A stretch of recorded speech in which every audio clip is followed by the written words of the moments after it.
हम देख लेते हैं गुणा वाले प्रश्नों को कैसे हल करते हैं। ठीक है, इससे पहले हमने प्लस वाले को हल किया था, अब गुणा वाले जो प्रश्न है उसको कैसे हल करेंगे इसको जान लेते हैं। तो यहाँ पे देखो, यहाँ पे क्या है, एन एम एन गुणा कितना है 6 है, उसका आंसर कितना आना चाहिए, एम एल एन आना चाहिए। तो यहाँ पे देखो जब हम जब हम एन का गुणा करें, एन का गुणा करते हैं 6 के साथ तो कितना आना चाहिए, एन आना चाहिए। मतलब जितना यहाँ पे हम मान रखेंगे उतना ही मान आना चाहिए। तो इसको कैसे हल करेंगे, तो इसको हल करने के लिए हमें नियम लगाना होगा। ठीक है, हम इसको एक अलग प्रकार से विधि से हल करेंगे, नियम विधि से। आपके जो बुक में दिया गया है उसमें अगर हल करते हैं तो हमें हर एक को स्टेप बाय स्टेप फॉलो करना पड़ेगा और हमें ये पता होना चाहिए कि ये किससे पूरी तरह से हल हो सकता है, तभी हम क्या कर सकते हैं, उसको हल कर सकते हैं। तो हम यहाँ पे क्या करें, हम यहाँ पे विधि को चेंज कर रहे हैं। ठीक है, तो देखते हैं, नियम लगाओ। तो हम नियम 1 से देखते हैं। तो नियम 1 में हम क्या करेंगे कि नियम n में n का मान क्या क्या हो सकता है। ठीक है, तो n का मान अब लिखो, n का मान हो सकता है। ठीक है, n का मान हो सकता है, तो क्या क्या हो सकता है, तो n बराबर जो होगा उसको हम क्या करेंगे, यहाँ पे लिखेंगे। तो कैसे होगा n का मान, तो देखो जैसे हम n गुणा, यहाँ पे आप समझिए, n गुणा कितना करेंगे, 6 करेंगे, तो हमारा मान क्या आना चाहिए, n आना चाहिए। मतलब हम यहाँ पे जो भी मान रखें, चाहे 1 2 0 3 4 5 कुछ भी रखें, तो हमारा मान क्या आना चाहिए, वही मान आना चाहिए। कैसे, जैसे कि n बराबर अगर 0 रखते हैं तो 0 गुणा 6, तो ये कितना आ गया, 0। देखो यहाँ भी 0 आया, यहाँ भी 0 आ गया। तो देखो n का मान हम क्या रख सकते हैं, एक बार 0 रख सकते हैं, तो यहाँ पे लिख लो 0। ठीक है, 0 रख सकते हैं, n का मान 0 भी हो सकता है। आगे बढ़ते हैं, अब 1 रख के देखते हैं, तो 1 गुणा 6 कितना होगा, 6। तो हम क्या कर सकते हैं, n का मान 1 नहीं रख सकते। क्यों नहीं रख सकते, यहाँ पे देखो करके दिखा देता हूँ, इसको आपको समझ में आ जाएगा। 1 गुणा 6 कितना होगा, 6। तो देखो n का मान, यहाँ पे देखो n का मान अगर हम 1 रख रहे हैं तो यहाँ भी 1 होना चाहिए। तो यहाँ पे कितना आ रहा है, 6 आ रहा है, इसलिए हम n का मान 1 नहीं रख सकते। ठीक है, तो ये एक वाला गलत हो रहा है। ठीक है, अब आगे देखो 2 रख के देखते हैं, तो 2 गुणित 6 कितना हो रहा है, 12। तो हम 2 रख सकते हैं। कैसे, 2 गुणित 6 कितना हो गया, 12। तो देखो इकाई अंक में 2 आ रहा है, हमें इकाई देखना है क्योंकि ये इकाई ही का मान है। तो हम क्या करते हैं, n का मान 2 रख सकते हैं, तो ये आ गया 2 भी ले सकते हैं हम n का मान। फिर 3 गुणा 6, सॉरी 3 नहीं रख सकते, इसको कर लेते हैं 4। 3 में जब लगातार बता रहे हैं, 3 क्यों नहीं रह सकते, क्योंकि 3 गुणा 6 करने पे 18 आ रहा है और ये 3 है तो पीछे अंक क्या आ रहा है, 8 आ रहा है, इसलिए हम 3 नहीं ले सकते। क्या लेंगे, 4 लेंगे। देखो 6 चौक 24 हो रहा है, 24 में आ रहा है, तो कितना आ रहा है, 24 का 4। तो देखो यहाँ भी 4, यहाँ भी 4, 5 फिर से नहीं होगा, आपको समझ में आ गया होगा। 6 लेंगे, तो 6 गुणित 6 कितना हो गया, 36। देखो यहाँ भी आ गया, यहाँ भी इनका मान 6 हो गया। फिर 7 गुणित लिख लो 6 कितना होगा, 7 से नहीं 8 से जाएगा। 8 गुणित 6 कितना हो गया, 48। यह हो गया 48। देखो यहाँ भी 8 तो यहाँ भी 8, 9 तो होगा नहीं। जो रखना है, विषम शब्द वालों को हम लोग नहीं ले रहे हैं, हम लोग क्या ले रहे हैं, सम संख्या वाले को ले रहे हैं। सम संख्या वाला है उसी को हम ले रहे हैं। तो देखो 0 2 4 6 8 वही आ रहा है। तो इसका मान, n का मान क्या क्या हो सकता है, 0 हो सकता है, एक बार 2 हो सकता है, फिर 4 हो सकता है, 6 हो सकता है और 8 हो सकता है। तो इतने सारे मान हो सकते हैं। अब हमें ढूंढना है इनमें से कौन सा एक मान इनमें होगा। ठीक है, इनमें से कौन सा एक मान इनमें होगा। तो इसको अब मान रख के देखते हैं हम लोग कि अगर मैं n का मान एक बार 0 रखूं, तो ये देखो 0 और ये 0, तो कितना हो गया, इसके साथ 6 के साथ गुणा करेंगे तो ये देखो 0 गुणित 6 कितना होता है, 0 ही होता है। तो n का मान 0 हो गया। लेकिन यहाँ पे देखो अगले वाले जो पक्ष में है वो l का मान क्या हो रहा है, l का जो मान है वो यहाँ पे आ रहा है l आ रहा है। जब हमने अभी गुणा किसके साथ किया, इसके साथ गुणा किया। ठीक है, जब हम इसके साथ गुणा करेंगे m गुणित 6 के साथ, तो हमारा मान क्या आएगा, l आएगा। ठीक है, l आएगा। तो जब हम इसके साथ गुणा करेंगे इसको, तो जो l हो रहा है वो क्या हो रहा है, मान अलग आ रहा है। तो हम जब इसका गुणा करेंगे तो m का मान अगर हम जो रखेंगे उसमें क्या होगा, हासिल आया होगा, तभी तो l का मान जो है वो बदला है। मतलब n के मान में हासिल आएगा, वो हासिल कहाँ पे आएगा, यहाँ पे m के पास आएगा, तो m का मान बदल के क्या हो जाएगा, l हो जाएगा, मतलब अलग होगा। कैसे समझते हैं, चलो नियम 2 देखते हैं। नियम 2 आपको समझ में नहीं आया होगा अभी तक। नियम 2, तो m बराबर अब क्या रख सकते हैं, m बराबर हम लोग क्या क्या रख सकते हैं, ठीक है। चलो यहाँ पे लिखते हैं m बराबर क्या क्या रख सकते हैं। तो m बराबर, तो यहाँ पे देखो m गुणित 6 है, तो m गुणित 6 बराबर कितना आना चाहिए, l, मतलब m का मान हम रखते हैं तो अलग अलग आना चाहिए। तो देखो हमने 0, 2, 4, 6, 8 तो रख चुके हैं, तो क्या मान आ रहा है, ये वाला प्राप्त हो। तो जो विषम संख्या उसको ले लेके रख लो। तो m का मान 1 रखो, गुणित 6 कितना आ गया, यहाँ पे देखो 6 आ गया, अलग आ रहा है। 3 रखते हैं तो कितना आएगा, 3 गुणित 6, तो ये हो गया 18 आ रहा है। फिर क्या रखें, 5 रखें, 5 गुणित 6 कितना होगा, 30 होगा, देखो अलग आ रहा है विषम संख्या। फिर 7 रख के देखो, तो 7 गुणित 6 कितना होगा, 7 छक्के 42। फिर 9 गुणित 6 करते हैं तो 54। देखो हर बार मान अलग अलग आ रहा है, मतलब l का मान 1 हो सकता है, 3 हो सकता है, 5 हो सकता है, 7 हो सकता है और 9 हो सकता है। इतने सारे मान हो सकते हैं, पर हमें क्या करना है, n का मान इनमें से कोई एक होगा और m के मान इनमें से कोई एक होगा। कैसे पता चलेगा, तो देखो 0 तो नहीं हो सकता, क्यों नहीं हो सकता, 0 होगा तो एक हासिल आना चाहिए, किसमें, l में, तो l में हासिल नहीं जा रहा है। इसलिए आप समझ जाओ कि n बराबर नॉट इक्वल 0। पहला आपको समझ में आ गया कि n का मान 0 नहीं हो सकता। तो जब n का मान 0 नहीं हो सकता तो m का मान भी 0 नहीं हो सकता। क्यों नहीं हो सकता, अगर हम m का मान 0 रखते हैं तो यहाँ पे 0 होगा और यहाँ पे 0 होगा, ठीक है, यहाँ भी 0 होगा, यहाँ भी। और कभी भी किसी भी संख्या को अगर आप पढ़ते हो तो मान लो 0, ऐसे 0 1 पढ़ते हो क्या, या 0 0 1 पढ़ते हो क्या, नहीं ना, इसका कोई मतलब नहीं होता है। आप इसे डायरेक्ट 0 1 ना पढ़ के आप डायरेक्ट इसको 1 पढ़ सकते हो, या इसको 0 0 1 पढ़ के डायरेक्ट आप क्या पढ़ सकते हो, 1 पढ़ सकते हो। भाई इसका मतलब तो एक ही है ना, एक ही है बोल रहे हैं, तो कभी भी आगे में 0 नहीं लगता है, ठीक है, हमेशा पीछे में लगता है। तो इसीलिए m बराबर भी क्या हो गया, m बराबर नॉट इक्वल 0, मतलब m का मान भी 0 नहीं आएगा। दो कंडीशन हमारा से ठीक हो गया, n का मान 0 नहीं होगा और m का मान भी 0 नहीं होगा। अब दूसरा आगे बढ़ते हैं। आप पूरा ऐसे ही लिखना ना प्रश्न में, आप जैसे मैं बता रहा हूँ वैसे ही, और जो बोल रहा हूँ उसको आप लोग थोड़ा बहुत लिख लेना कि n का मान 0 क्यों नहीं हो सकता। n का मान 0 इसलिए, यहाँ पे लिखना, n का मान 0 इसलिए नहीं हो सकता क्योंकि 0 होने पर हमारे पास शेष 1 नहीं बच रहा है, ठीक है, तो शेष 1 नहीं बच रहा है, इसलिए ये 0 नहीं हो सकता। और m का मान 0 क्यों नहीं हो सकता, m का मान 0 इसलिए नहीं हो सकता क्योंकि अगर हम 0 लेते हैं तो कभी भी किसी संख्या के आगे में 0 नहीं आता। बस इतना आपको लिखना है। मेरे पास जगह कम है इसलिए मैं आपको नहीं लिख रहा हूँ, मैं आपको बता रहा हूँ बोल के, ठीक है, समझो यहाँ पे। अब देखते हैं n का मान 2 रख के देखें। n का मान अगर हम लोग 2 रखते हैं तो क्या हमारे पास शेष आ रहा है, देखो 6, ये 2 रख लिया यहाँ पे, तो यहाँ भी 2 आएगा, ठीक है, तो 2 हो गया, 6 दूनी 12, तो 12 का 2 एक हासिल आ गया, यहाँ पे आ गया, ठीक है, तो हासिल आ गया, तो 2 हम रख सकते हैं। पर अगर हम इसका मान अगर 1 रखते हैं, m का मान 1 रखते हैं, तो देखते हैं 6 कम 6 और 1 7, तो ये 7 हो रहा है, तो आगे हासिल और जाना चाहिए, तो आगे हासिल नहीं जा रहा है, ठीक है, तो क्या हो गया, 2 तो नहीं होगा, ठीक है। तो यहाँ पे फिर से लिखो n बराबर नॉट, मतलब n बराबर 2 नहीं हो सकता, ठीक है। क्यों नहीं हो सकता, समझ में आ गया, क्योंकि अगर हम m बराबर 2 रखते हैं, n बराबर 2 रखते हैं तो हासिल तो प्राप्त हो रहा है, l में जा रहा है, लेकिन m के साथ गुणा करने पर हासिल प्राप्त नहीं हो रहा है, ठीक है, यही लिखना है आपको।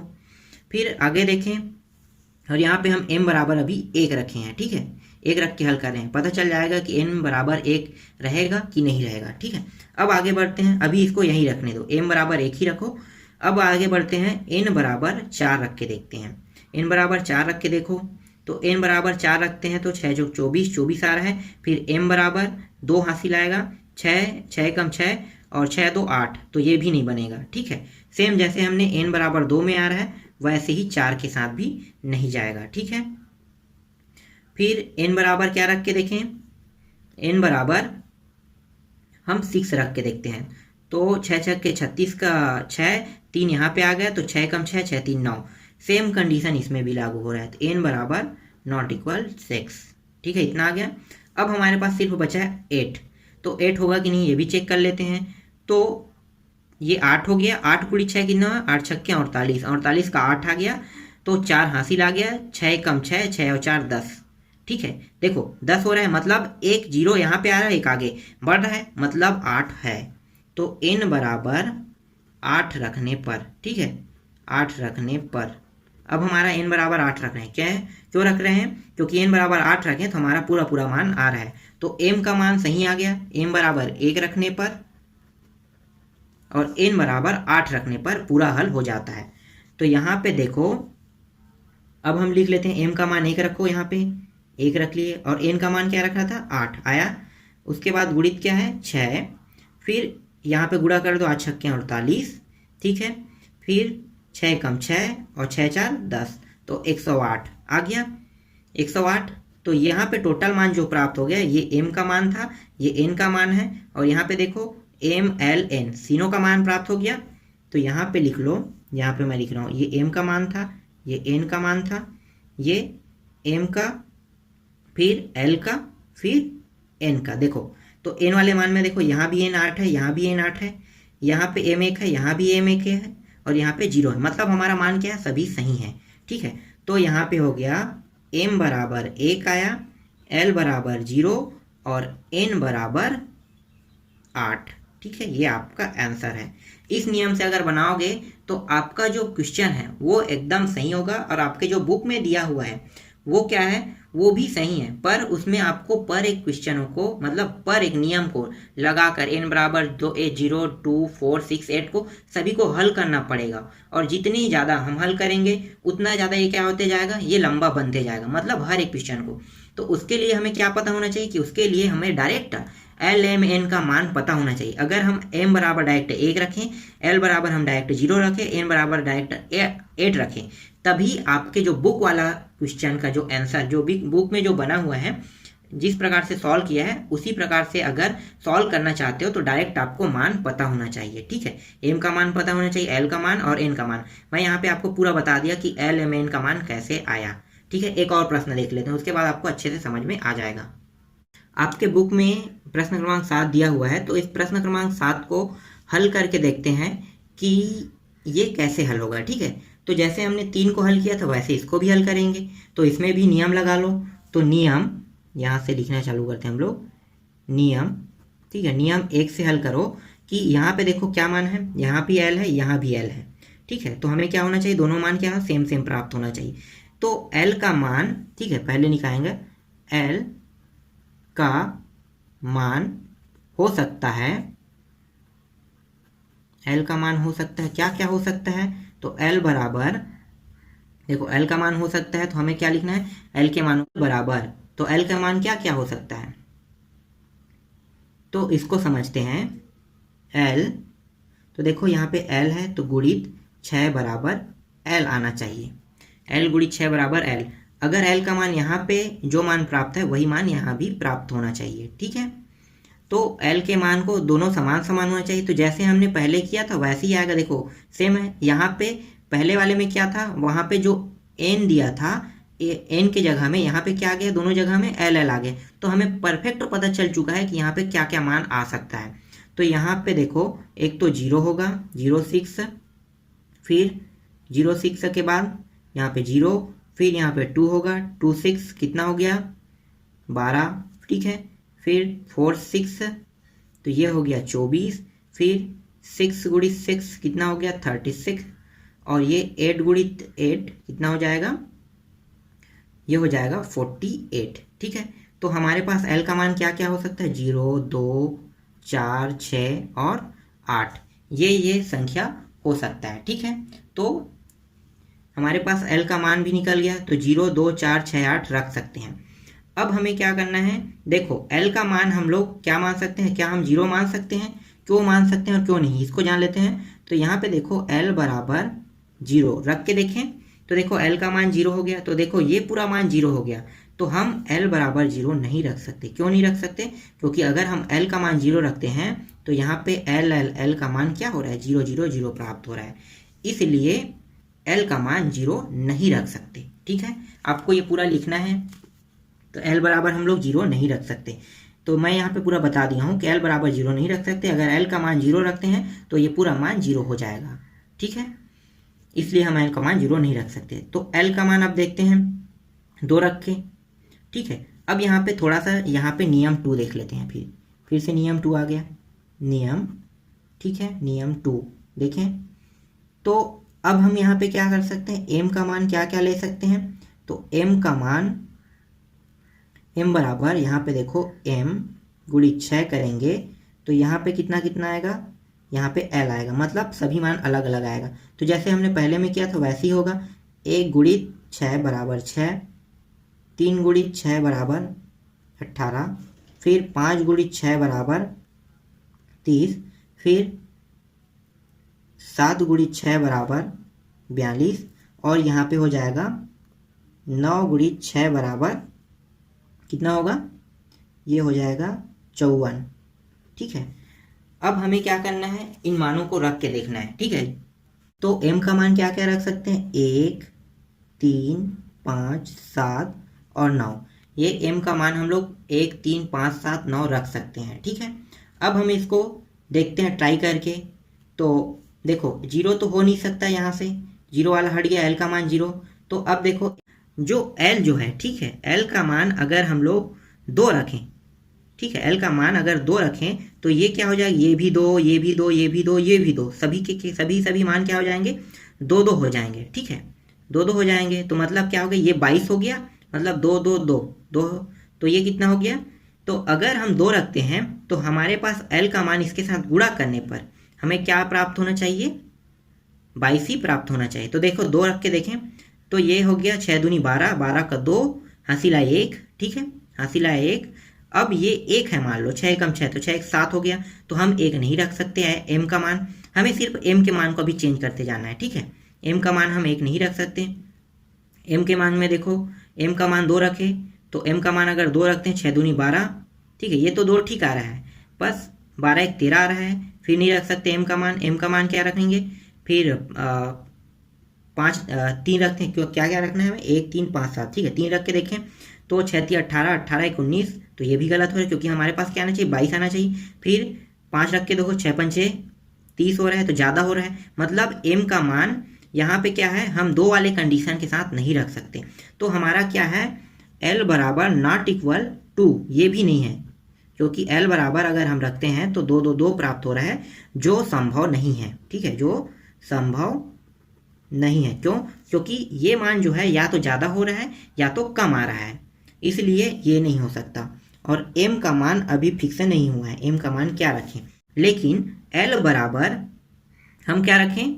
4 रखें। ठीक है, 4 रख के देखते हैं तो क्या इसमें सिद्ध हो रहा है? तो देखिए l बराबर 4 रखेंगे तो ये भी 4 हो जाएगा, ये भी 4, ये भी 4, ये भी 4, मतलब ये 44 होना चाहिए। ठीक है, तो हम यहाँ पे देखते हैं कि यहाँ पे 4 है, 6 चौक 24, 24 का 4, 2 हासिल आ गया है यहाँ पे। ठीक है, यहाँ पे 24 का 4 आया, यहाँ पे 2 हासिल। अब m के मान बस को हमें रख के देखना है, यहाँ से क्या क्या ले सकते हैं। तो 6 कम 6, 6 और 2 कितना हो गया? 8, गलत हो रहा है, तो 8 ही बस में ख़त्म हो रहा है। एक इस पार भी आना चाहिए सैकड़ा वाले में, तो सैकड़े वाले में नहीं जा रहा है, तो क्या हो गया? हम 1 नहीं रख सकते m का मान। m का मान 3 रख के देखते हैं, 6 3 18, 18 और 2 कितना होगा? 20, 20 भी गलत हो रहा है क्योंकि 44 आना चाहिए इसको। फिर m का मान क्या रख के देखें? 5 रख के देखें, 5 रख के देखते हैं तो 6 पंचे 30, 30 दो 32, वो भी गलत हो रहा है, इसको 44 ही होना चाहिए। फिर 7 रख के देखें तो m का मान 7 रखते हैं तो 7 छक्के 42, और 42 और 2 कितना हो रहा है? 44, तो आ गया 44। मतलब अगर हम m का मान 7 रखते हैं, यहाँ पे देखो m बराबर 7 रखने पर, ठीक है, 7 रखेंगे तभी हमारा मान क्या होगा? सही सही आएगा। तो हमारा l का मान कितना होगा? l बराबर 4 रखेंगे तो l का मान प्राप्त होगा 4 4 4, जो संभव है। ठीक है, संभव है, पर ये संभव नहीं है।